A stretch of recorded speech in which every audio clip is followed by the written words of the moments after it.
नमस्ते, नमस्कार, जय हिंद, भारत माता की जय। मैं सत्यम ठाकुर स्वागत करता हूं आप लोगों को दरोगा अड्डा पे।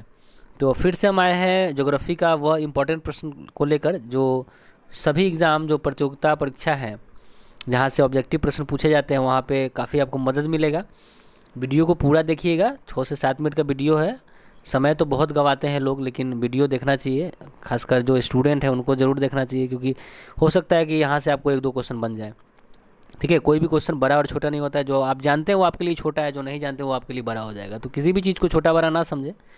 आप वीडियो को देखिए, लाइक करें, शेयर करें और सब्सक्राइब करें और कमेंट भी करें, ताकि हमको लगे कि हाँ, कैसा लगा आपको।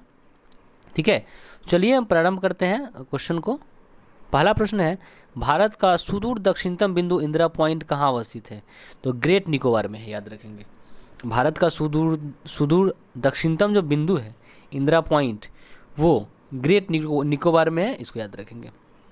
अगला प्रश्न है, भारत का दुरुस्त पश्चिमी बिंदु गौड़ गौड़ मोती या गुहार मोती? याद रखेंगे, भारत का दुरुस्त सबसे पश्चिमी बिंदु है जो है वह गौर मोती या गुहार मोती। वह जो है अब पहले सरक्रिक था, तो सरक्रिक अभी भी है, लेकिन अभी पूछा जाता है गौर मोती या गुहार मोती। ठीक है, भारत का जो पश्चिमतम बिंदु है गुजरात हो जाएगा। अगला प्रश्न है, भारत का दूरस्थ उत्तरी बिंदु की बात करें तो उत्तरी बिंदु आपका है जम्मू एवं कश्मीर में सियाचिन ग्लेशियर के निकट। बिंदु कह रहा है, ठीक है, नॉर्दर्न मोस्ट पॉइंट। तो होता है भारत का सुदूरस्थ जो उत्तरी बिंदु है वह है इंदिरा कॉल, जिसको इंदिरा कॉल कहा जाता है। वह जम्मू एवं कश्मीर में सियाचिन ग्लेशियर के निकट स्थित है। अगला प्रश्न है, भारत का सुदूरस्थ पूर्वी बिंदु जो है किविंसु। पहले वालांगू भी था, पहले वालांगू पूछा जाता था, अरुणाचल प्रदेश में भी है, लेकिन अभी किविंसु पूछा जा रहा है, तो वो अरुणाचल प्रदेश में किविंसु, याद रखेंगे, सबसे दूरस्थ जो पूर्वी बिंदु है। अगला प्रश्न है, भारतीय मानक समय की देशांतर रेखा 82.5 डिग्री किस नगर से होकर गुजरती है? तो नैनो, इलाहाबाद के नैनो से होकर। देखिए, भारतीय मानक समय की जो देशांतर रेखा है ना 82.5 डिग्री, वह इलाहाबाद के नैनी से होकर गुजरता है, याद रखेंगे। अगला प्रश्न है, हिंडनबर्ग रेखा सीमा निर्धारित करती है बेल्जियम और जर्मनी के बीच। हिंडनबर्ग सीमा, हिंडनबर्ग जो रेखा है वो किसके किसके बीच है? हिंडनबर्ग तो बेल्जियम और जर्मनी के बीच में है। हिंडनबर्ग जो है वो बेल्जियम और जर्मनी के बीच है, इसको याद रखेंगे। अगला प्रश्न है, ऑस्ट्रिया का शहर वियना किस नदी के किनारे है? तो वियना जो है वह डेन्यूब नदी के किनारे है। ऑस्ट्रिया का एक शहर है वियना, वह यहाँ है, डेन्यूब नदी किनारे है। ठीक है, और ऑस्ट्रिया की अगर राजधानी की बात करें तो बोस्निया हर्जोगोविना इसकी राजधानी है। ऑस्ट्रिया की राजधानी बोस्निया हर्जोगोविना है, इसको याद रखेंगे। क्लियर। अगला प्रश्न देखेंगे, विक्टोरिया जलप्रपात किस नदी से संबंधित है? तो जारवी नदी से संबंधित है। विक्टोरिया जलप्रपात जारवो नदी से संबंधित है, इसको याद रखेंगे। अगला प्रश्न है, यूरोप के किस देश को झीलों का वाटिका कहते हैं? तो फिनलैंड को झीलों का वाटिका कहते हैं। फिनलैंड जो है उसको झीलों का वाटिका कहते हैं, याद रखेंगे। अगला प्रश्न है, रोडिंग 40 शब्द प्रयुक्त होता है 40 डिग्री से 60 डिग्री दक्षिणांश के बीच सशक्त समुद्री सेवाएं। रोडिंग 40 शब्द प्रयुक्त होता है 40 डिग्री से 60 डिग्री दक्षिणांश के बीच सशक्त समुद्री हवाएं। ठीक है, समझ गए ना। जैसे कि हम बता दें कि 40 से 60 डिग्री दक्षिण के मध्य बीच जो सशक्त समुद्री हवाएं हैं वह उसके लिए जो है शब्द होता है रोडिंग 40। ठीक है, चलिए आते हैं अगला प्रश्न की ओर। कहता है प्रश्न कहता है कि जारवा जनजाति भारत में कहाँ पाया जाता है? तो अंडमान निकोबार में पाया जाता है, याद रखेंगे। जारवा जनजाति अंडमान निकोबार में है, इसको याद रखेंगे। ठीक है, गंगा नदी उदाहरण है पूर्ववर्ती अपवाह का। ठीक है, गंगा नदी उदाहरण है पूर्ववर्ती अपवाह का। ठीक है, अगला प्रश्न है, देखेंगे हम कि मृदा का लवणीभरण मृदा में, कहते हैं मृदा का जो लवणीभरण है वो मृदा में एकत्रित सिंचित जल के वाष्पीकृत होने से पीछे छूटे नमक और खनिजों से उत्पन्न होता है। सिंचित भूमि पर लवणीभवन का क्या प्रभाव पड़ता है?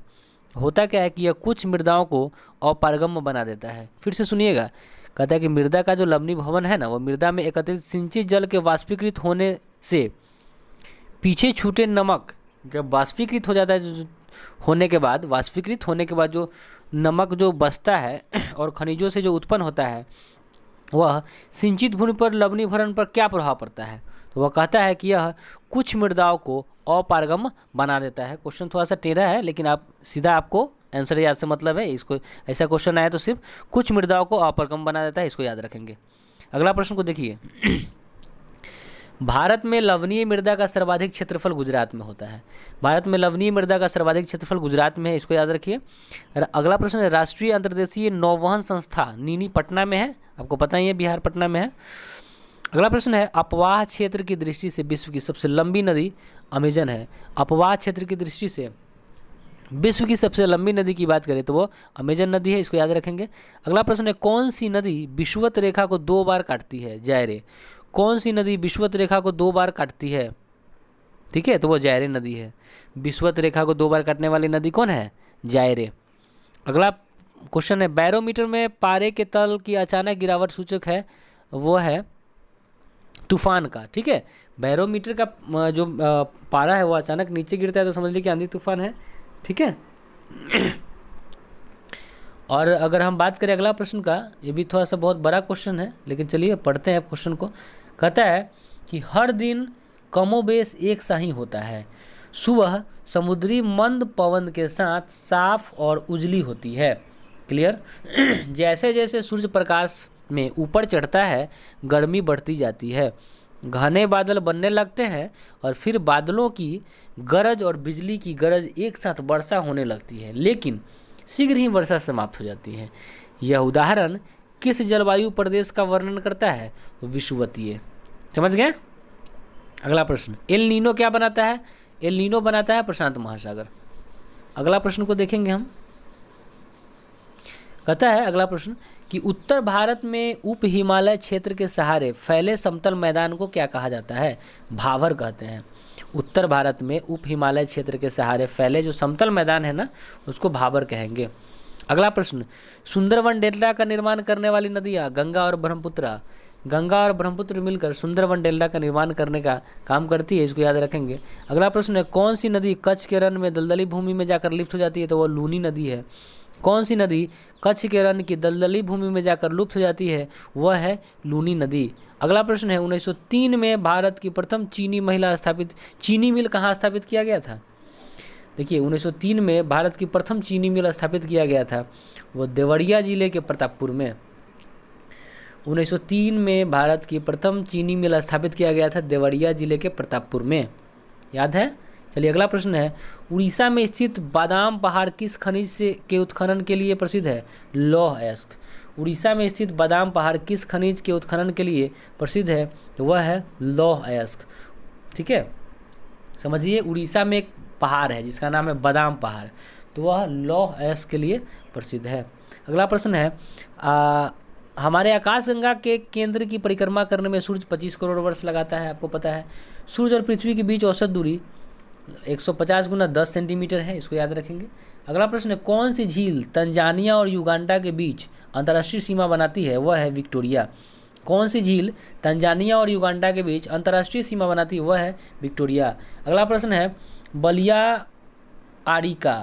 बालियारिका द्वीप समूह है भूमध्य सागर में। बालियारिका द्वीप समूह कहाँ है? भूमध्य सागर में है। बालियारिका द्वीप समूह भूमध्य सागर में है। नेक्स्ट प्रश्न है, अगुलहास दक्षिण हिंद महासागर में उत्तर से दक्षिण की ओर प्रवाहित होने वाली यह जो है अगुलहास, वह गर्म जलधारा है। तो अगुलहास एक गर्म जलधारा है जो कहाँ प्रवाहित होती है? तो दक्षिण हिंद महासागर के उत्तर से दक्षिण की ओर। तो ये अंतिम प्रश्न था। तो उम्मीद करते हैं कि वीडियो आपको काफ़ी अच्छा लगा होगा और बहुत छोटा सेशन में आपको बहुत कुछ सीखने को मिला, काफ़ी इंपॉर्टेंट प्रश्न इसमें देखने को मिला है। तो वीडियो को लाइक शेयर सब्सक्राइब जरूर करें और दोस्तों को भी बताएं। जय हिंद।